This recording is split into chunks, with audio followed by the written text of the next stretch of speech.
Здравствуйте! В эфире Пятого канала информационная программа «Новости», в студии Татьяна Маннова. Сегодня в выпуске. О чем мечтают сельские предприниматели? В рамках проекта «Народный бюджет» представители малого и среднего бизнеса надеются реализовать несколько оригинальных идей. Приходит время сделать свой выбор. В рамках всероссийского опроса интинцам необходимо определиться с территорией для благоустройства. В Инте появилась новая спецтехника высокой проходимости. Снегоболотоход осуществляет пассажирские и грузовые перевозки в отдаленные села округа. Единый государственный экзамен сдали не выпускники, а их родители. Такая возможность представилась мамам и папам старшеклассников благодаря всероссийской акции «День сдачи ЕГЭ родителями». Вот уже год Владимир Уйба возглавляет Республику Коми. За это время он успел посетить все города и районы нашего региона. Порой проблемы требовали безотлагательных поручений и непростых решений. Каких же результатов удалось достичь главе Коми за этот год и как его работу оценивают в нашем городе? Северные муниципалитеты региона, в том числе и Инта, оснащаются современной спецтехникой. Машины пополняют автопарк городов в рамках поручения главы региона Владимира Уйба. В частности, в ноябре в Инту было доставлено 2 большегрузных автомобиля самосвала КАМАЗ. Конечно, от всех жителей благодарим главу республики за такую помощь. Техника будет использоваться как в зимнее время для очистки дорог, так и посыпки. Это прежде всего безопасность. В летний период ставится щетка плюс бак, которым будут мыть дороги, дорожную сеть. Ну и можно использовать как самосвал. Комбинированные дорожные машины с самосвальным кузовом – это универсальная техника для коммунальных служб. Она гарантирует поддержание в чистоте улиц в течение всего года. В отсутствие работ для комбинированной дорожной машины, сняв навесное оборудование, машину можно использовать как обычный самосвал. Но она работать может круглогодично, то есть и в зимний период, и в летний. То есть зима – это распределение песка. То есть различная очистка, там, я так понимаю, что отвалы еще придут передние, то есть очистка снега скоростная, где-то на участках, вот, наверное, на станционной дороге больше. И посыпка песком городских территорий. Значит, летом это емкость для воды, то есть рейка высоконапорная будет, то есть это помывка улиц. Необходимая техника приобретена за счет средств республиканского бюджета в рамках реализации государственной программы развития строительства, обеспечения доступным и комфортным жильем и коммунальными услугами граждан Республики Коми. Кроме Инты, транспорт получила уже и Воркута. Всего на эти цели из бюджета республики выделено более 32 миллионов рублей. У нас в город в конце 2020 года поступило 2 единицы специализированной техники, машины КДМ на базе КАМАЗ, которые многофункциональные, они могут использоваться зимой как для расчистки дорог, так и для посыпки дорог песком, а в летний период туда устанавливается бак для полива, и можно мыть дороги, грубо говоря, противопылевые мероприятия проводить. И также можно цепляется, грубо говоря, шланг, и под давлением можно мыть остановочные пункты, грубо говоря, там, где тяжело попасть в струю, так скажем, с самого автомобиля. И вот планируем в летний период их начать использовать, так как зимой подрядчик пока справляется с теми обязательствами, которые на себя взял по содержанию дорог. В Инту поставлены универсальные дорожные машины для зимнего и летнего содержания автомобильных дорог на базе большегрузного автомобиля самосвала КАМАЗ. Спецтехника оборудована передним поворотным отвалом, пескораспределителем, поливомоечным оборудованием и уборочной щеткой. С годами техника изнашивается, существует там определенный процент амортизации, выходит из строя, и такая техника у нас давно, скажем, уже нового у нас ничего не поступало именно для администрации. Подрядчик, если там изыскивал возможность кредиты, где-то гранты приобретал, что-то администрация свою технику не обновляла. Это большое подспорье, так скажем, нам, как органам местного самоуправления для содержания городских дорог. Самостоятельно приобрести подобную технику муниципалитету не под силу. Как сделать город красивее, уютнее и комфортнее? Меньше месяца остается до начала всероссийского рейтингового голосования по отбору общественных территорий для благоустройства в следующем году. Интинцам предлагают выбрать первоочередные объекты для приведения их в порядок. В список вошли 15 общественных пространств. Одно из главных условий реализации федерального проекта – предварительное общественное обсуждение территорий, которые будут обустраиваться в следующем году. Затем уже по выбранным территориям проходит голосование. Какую идею будут реализовывать в первую очередь, а что может, например, подождать? Работа уже проведена большая, заявок очень много, жители уже понимают, что нужно подавать, потому что все зависит от жителей. Сколько заявок подадут, столько и будет рассматриваться. Поэтому всех жителей призываю участвовать в этом и подавать заявки. В 2019 году жители проголосовали за благоустройство части тротуара с двух сторон улиц Мира. Эти работы были выполнены прошлым летом. В 2020 году интинцы поддержали идею дальнейшего благоустройства тротуара по данной улице. В 2020 году начали благоустраивать тротуары по улице Мира. В прошлом году при голосовании на 2021 год интинцы также в большинстве своем высказались за благоустройство тротуаров по улице Мира. Мы будем продолжать асфальтировать тротуары по улице Мира и благоустроим 8 дворовых территорий. Это Куратова 16, Куратова 18, Мира 26, Мира 35, Мира 45-49 и Промышленная 18-20. Контракты уже на данные виды работ уже отыграны. Подрядчик готовится к выполнению. Я думаю, снег сойдет и в полный рост приступим к выполнению принятых на себя обязательств. В конце апреля горожане смогут принять участие в голосовании за общественные пространства, планируемые к благоустройству уже в следующем году. Жители сами предлагают и выбирают объекты, которые они хотели бы видеть преображенными. Весь этот проект формирования комфортной городской среды, так скажем, своими словами, он заточен на мнение граждан. То есть это все делается только с учетом мнения самих граждан, проживающих в конкретном населенном пункте. И поэтому у нас ранее мы проводили, так скажем, голосование на страничках главы, в соцсетях, там ВКонтакте можно было голосовать, и ставили урны для голосования. Сроки голосования будут едиными по всей стране с 26 апреля по 30 мая. В голосовании может принять участие каждый гражданин России старше 14 лет и отдать свой голос за одну из предложенных территорий. Это могут быть парки, набережные, скверы, улицы, площади и другие общественные территории. Свои предложения по благоустройству, как правило, предлагают сами жители, активисты, общественники, депутаты и неравнодушные граждане. Федеральный проект формирования комфортной городской среды уже в течение нескольких лет реализуется в нашем городе. И если это поначалу многие люди не понимали, что это такое и каким образом работает, то уже в 2019 году разыгрался спор между жителями по улице Куратова и Мира. Но жители города по улице Мира оказались более активными. Интинцы видят, что и от их активности очень многое работает и влияет. Инта – это город, где много людей старшего поколения, и они не всегда умеют пользоваться социальными сетями. Я считаю, что моя задача как депутата – помочь им разобраться в этом и объяснить. Уже сейчас активно включаюсь в работу в данном направлении.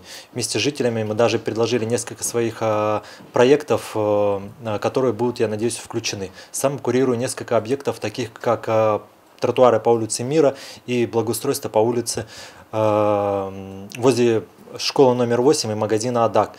Скоро будет очередное общее голосование на следующий год. Надеюсь, что проекты, предложенные моими избирателями, будут реализованы в следующем году. Путем формирования общественного мнения к нам присылают граждане заявки, заявления на, грубо говоря, чтобы мы включили тот или иной. Если там некоторые депутаты, так скажем, лоббируют там свои округа, там бьются, там также приходят. И в принципе мы все предложения, никого как бы не отклоняем, мы включаем в общий перечень то, что касается именно общественных территорий. Именно общественных территорий. Дворовые территории там немножко отдельно. Дворовые территории это также управляющая компания, либо инициативная группа должны провести собрание собственников с вынесением данного вопроса, включить его, чтобы мы включили их многоквартирный дом в перечень объектов, подлежащих благоустройству. Также они собрание проводят, протокол собрания направляют в наш адрес, и мы дом включаем. В Инте в списке для голосования по благоустройству территории на 2022 год будет представлено 15 различных общественных пространств, находящихся в самых разных уголках города. Наш перечень общественных территорий, расположенных на территории МОГУ-ИНТА, сформирован, исходя из тех предложений, которые были представлены нам и заранее. И вот последнее у нас уже участок проезда автодороги от дома 30 до Мира 24А, магазин Зоя аптеки. Это вот за домом, это, так скажем, там грунтовое основание. И вот было несколько обращений, чтобы люди включили в этот перечень, и мы благоустроили данный участок. Это вот из последних. А также остается территория между СОЖ-8 магазином Адаково-Аркутинская. Это так в простонародье пятак, так скажем, где тепловая камера и отсыпано все просто ПГС. Территория вокруг здания администрации. Территория для обустройства между МКД 30 и 34 по улице Куратова. Обустройство между МКД 31-35 по улице Мира, это сквер за казначейством. Территория на месте снесенного МКД 24 по улице Кирова. Площадка вблизи детского мира по Куратова 50А, это за Куратова 50А. Улица Кирова, площадь Ленина, улица Горького надо доделать, у нас осталось от Чернова до площади Комсомольская, проезжая часть не заасфальтирована. То есть что большинством голосов жителей нашего города, какой проект мы поддержим, от этого будет зависеть то, что мы будем реализовывать в следующем году. В 2021 году в Республике Коми на реализацию федерального проекта формирования комфортной городской среды из федерального бюджета выделено почти 213 миллионов рублей. Также выделяются средства из регионального и местного бюджетов. Общая сумма составит порядка 439 миллионов рублей. Планируется обустроить не менее 137 территорий, из них 63 дворовых и 74 общественных территорий в 46 муниципалитетах. Бизнес населения стоит на месте. Интинские предприниматели продолжают активное участие в проекте «Народный бюджет» и выносят на рассмотрение общественности и республиканский отбор различные предложения.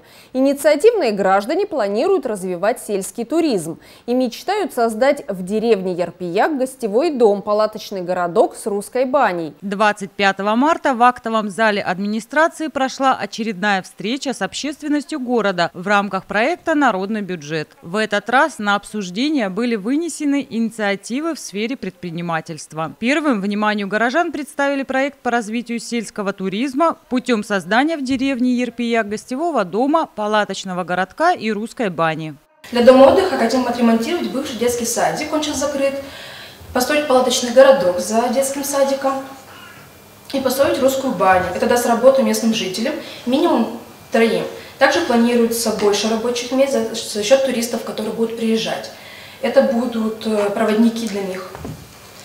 Сельский туризм не нарушает сложившегося на территории образа жизни, не вредит природе, не оставляет мусор, не мешает архитектурной области территории. И еще один проект, заявленный на обсуждение – приобретение технологического оборудования для хлебопечения в селе Косьевом. В рамках этого проекта индивидуальный предприниматель Станислав Клименко планирует произвести закупку печей, шкафов, тестомеса, форм и прочего оборудования для организации деятельности. По всем предложенным проектам присутствующие могли проголосовать по своему усмотрению. Пришедшие одобрили обе инициативы. И в продолжении темы в рамках регионального проекта «Народный бюджет» с 29 марта по 21 апреля в отделе промышленности, транспорта, связи и жилищно-коммунальной сферы городской администрации принимаются инициативы и предложения граждан для реализации их в сфере благоустройства, дорожной деятельности и обустройства источников холодного водоснабжения.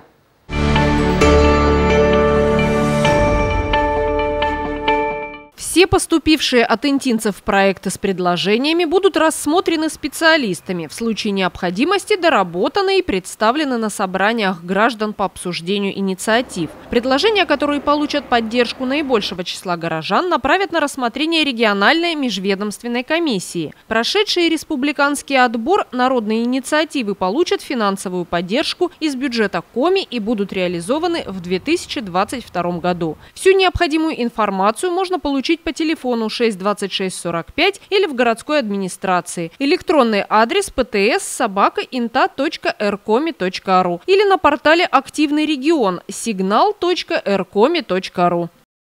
Интинцы льготных категорий теперь могут совершенно бесплатно добраться до отдаленных сел округа. В рамках социального проекта «Доступное село» фирма «Востем» приобрела специализированную технику снегоболотоход «Бронта». Транспортное средство уже перевозит пассажиров и грузы в села Косьювом, Одзивовом и Петрунь.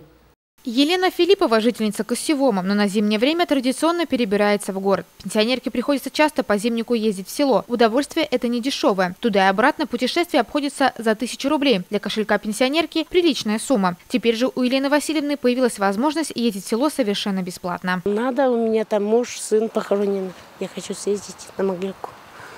Туда и обратно очень удобно. А я узнала, мне позвонила моя Николаевна, скотчмейстер, староста деревни. Не позвонила, отправила смс-ку, предлагается вот такая вот услуга. Я зацепилась, мне нравится. В рамках национального проекта «Малое и среднее предпринимательство» и поддержка индивидуальной предпринимательской инициативы в рамках муниципальной программы «Малое и среднее предпринимательство» реализуется социальный проект «Доступное село». В рамках этого проекта обществом с ограниченной ответственностью «Востем» была приобретена специализированная техника «Транспорт». С помощью этого транспорта жители сел Петруней, Косьювома, Одзивовома смогут в зимний период проезжать в села 2 раза в неделю бесплатно. Льготная категория граждан сможет проезжать бесплатно. Информацию можно найти на сайте муниципального образования городского округа. Проезд льготный, то есть безвозмездный, но только для ряда категорий граждан. То есть при посадке пассажир должен предъявить водителю соответствующее удостоверение. Приобрела компания «Востем» трикол на базе снегоболотохода «Бронта» с прицепом. Значит, это государственная программа была в прошлом году, субсидирование. То есть программу мы разработали «Доступное село» именно для категорий граждан. Это пенсионеры, инвалиды и члены многодетных семей, чтобы данные граждане могли попасть в села свои с грузами на бесплатной основе. То есть государство субсидировало порядка 1,5 миллиона рублей, то есть около 50% стоимости данного транспортного средства. Программа у нас рассчитана на 2 года. Значит, в течение 2 лет, пока существуют зимние автомобильные дороги, мы будем 2-3 раза в неделю двигаться по маршруту Инта, Косьювом, Петрунь и обратно, и Инта, Косьювом, Одзивовом и обратно. Вот, в данное время, вот именно в реалиях этого года, до конца существования зимней автомобильной дороги, я думаю, что до конца апреля, наверное, она будет, мы ездим по понедельникам и четвергам. То есть в понедельник мы ездим до Одзивовома через Косьювом, и в четверг мы ездим до Петруней. На данный момент рейсы осуществляются 2 раза в неделю. Выезд из города в 8 утра с площади Комсомольская. Среди плюсов данного вида транспорта – проходимость. Такая машина может за более короткое время, а главное при любых погодных условиях, доставить пассажиров в отдаленные села Интинского района. Такая техника и покупалась, потому что данных категорий граждан не так много, и техника действительно проходимая. Все мы знаем, что состояние зимней автодороги не всегда бывает на отлично, только от погодных условий. Данная техника, в отличие от вахтового автомобиля, может проехать всегда. И время в пути у ней гораздо, я думаю, где-то порядка в 2 раза меньше, чем тот же вахтовый автобус. То есть цель была именно такая, чтобы обеспечение перевозок именно данных граждан в села не прекращалось при любых погодных условиях. Плюс еще вот этой машины, что есть прицеп грузоподъемностью 400 килограмм, то есть данные категории граждан имеют возможность продукты закупить, какие-то грузы отвезти. То есть это тоже немаловажно, потому что не всегда на любой технике возьмешь с собой какой-то груз. Снегоболотоход «Бронта» вмещает всего 4 человек, поэтому главы сельских поселений заранее договариваются и обозначают список пассажиров. Мы с прошлой недели начали работать, то есть все главы сел уведомлены, значит, информация тоже расклеена, доведена. Информация, значит, что здесь восстановки есть на площади Комсомольской. То есть, конечно, да, сейчас немножко более информации будет больше доводиться, и я думаю, что будет, наверное, очередь даже на данные услуги. Рейсы в рамках социального проекта «Доступное село» в трудодоступные села Интинского района будут осуществляться до тех пор, пока не закончится эксплуатация зимней автодороги.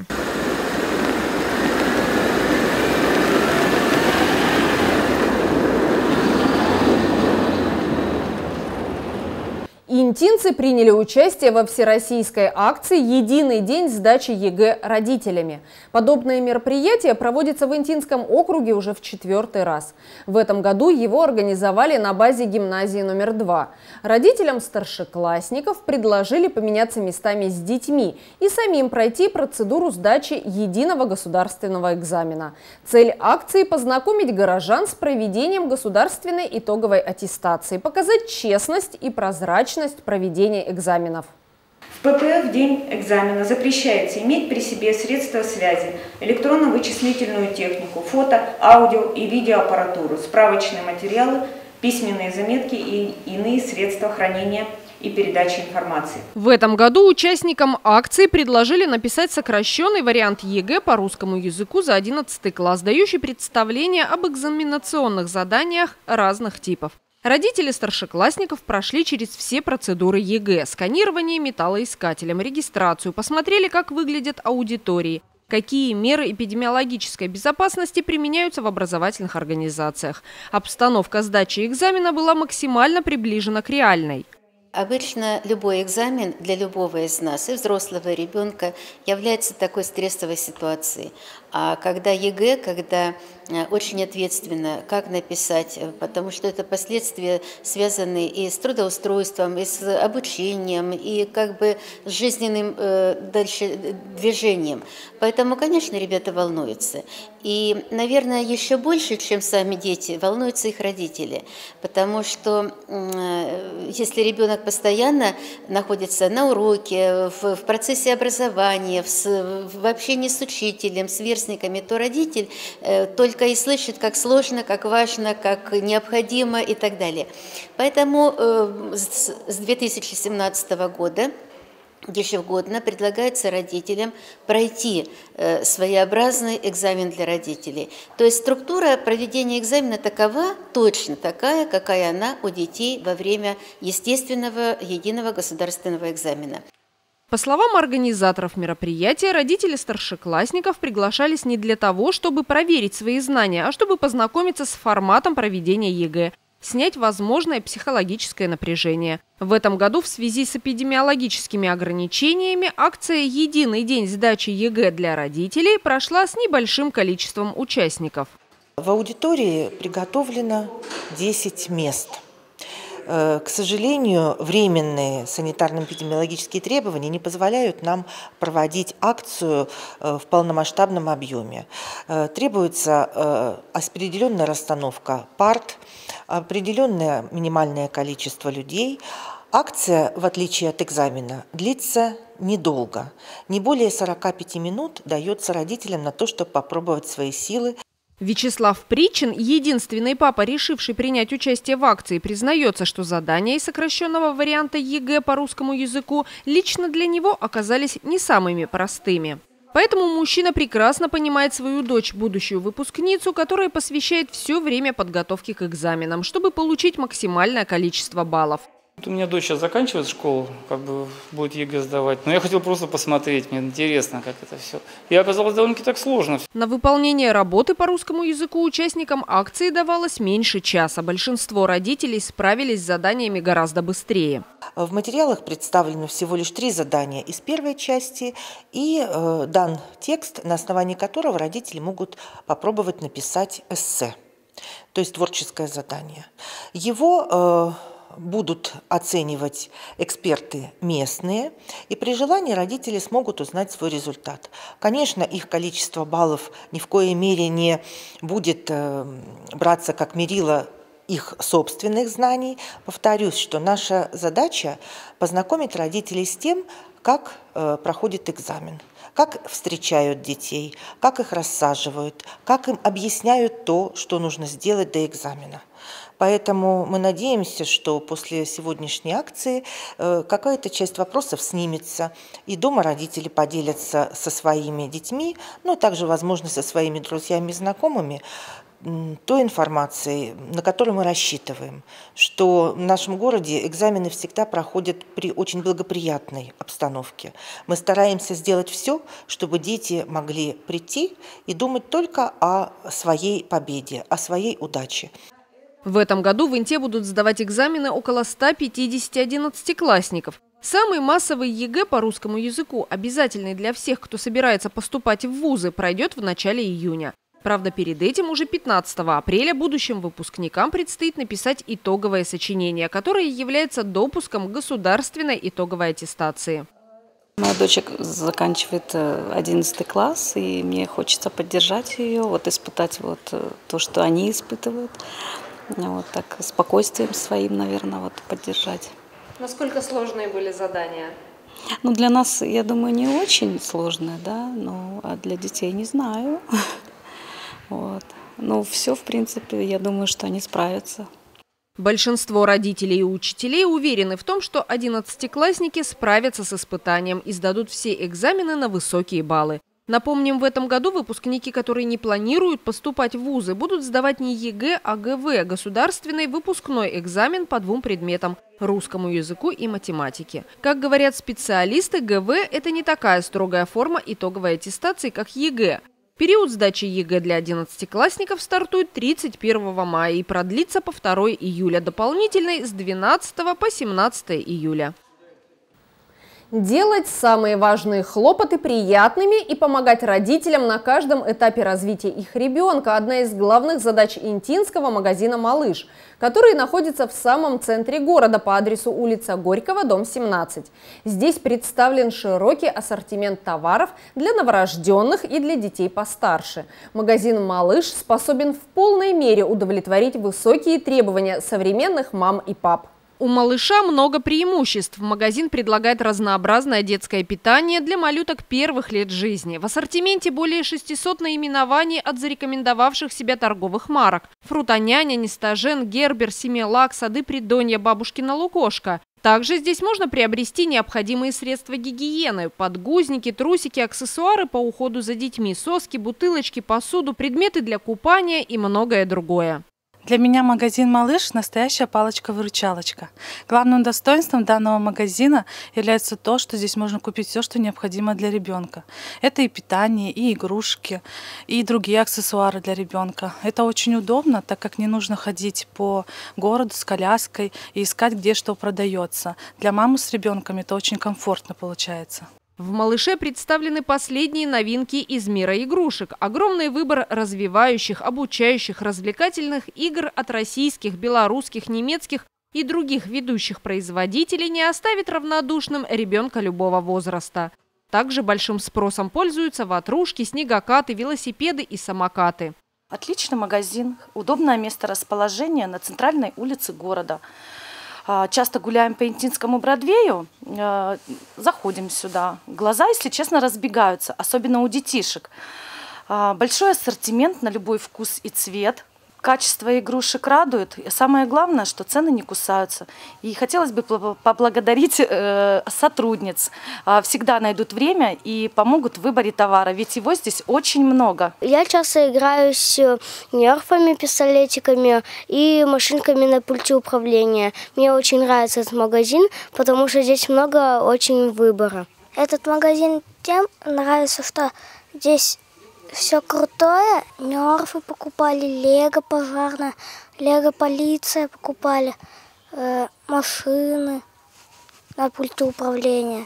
В магазине «Малыш» еженедельное пополнение и обновление ассортимента. Действует дисконтная система скидок, бонусная программа, ежедневные акции. Обязательно загляните в магазин «Малыш». Здесь вы найдете много интересного, нужного и полезного. Магазин «Малыш» работает ежедневно, без перерывов и выходных с 10:30 до 19:30. Это все, о чем мы хотели рассказать вам сегодня. Смотрите новости на 5 канале и будьте в курсе значимых событий Инты. Всего доброго и до свидания.